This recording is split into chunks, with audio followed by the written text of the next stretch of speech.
নির্বাচনের আগে গণভোট সহ ৫ দফা দাবি নিয়ে দেশের বিভিন্ন বিভাগীয় শহরে অনুষ্ঠিত কর্মসূচির ধারাবাহিকতায় এবার চট্টগ্রামে বিভাগীয় সমাবেশ করল জামায়াত ইসলামীর নেতৃত্বাধীন ৮ দল।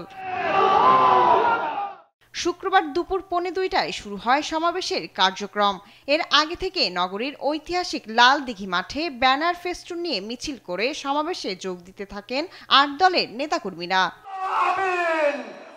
সমাবেশে ইসলামী আন্দোলন বাংলাদেশের সিনিয়র নায়েবে আমির মুফতি সৈয়দ মোহাম্মদ ফয়জুল করিম বলেন, নির্বাচন নিয়ে ষড়যন্ত্র চলছে, আর এ ষড়যন্ত্র নস্যাৎ করতে অন্তর্বর্তী সরকারকে দ্রুত নির্বাচনের আয়োজন করতে হবে।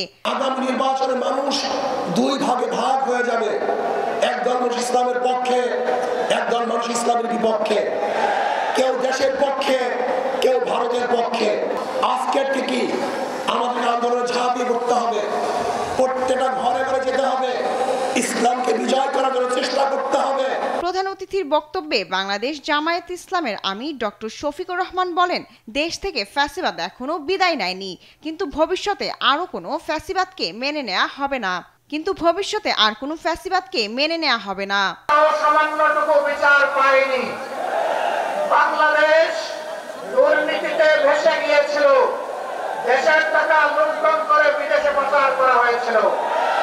এক নয়, দুই নয়, ২৮ লক্ষ কোটি টাকা। সমাবেশে জামায়াতের নায়েবে আমির এটিএম আজহার, বাংলাদেশ খেলাফত মজলিসের আমির মাওলানা মামুনুল হক, জাগপার সহ সভাপতি ও মুখপাত্র রাশেদ প্রধান, খেলাফত মজলিসের চেয়ারম্যান ডক্টর আব্দুল কাদের সহ ৮ দলের জাতীয় ও মহানগরের নেতারা বক্তব্য রাখেন। এ সময় নির্বাচনের আগে গণভোট দাবি করেন বক্তারা। শায়লা খান, নিউজ ডেস্ক, দেশ টিভি।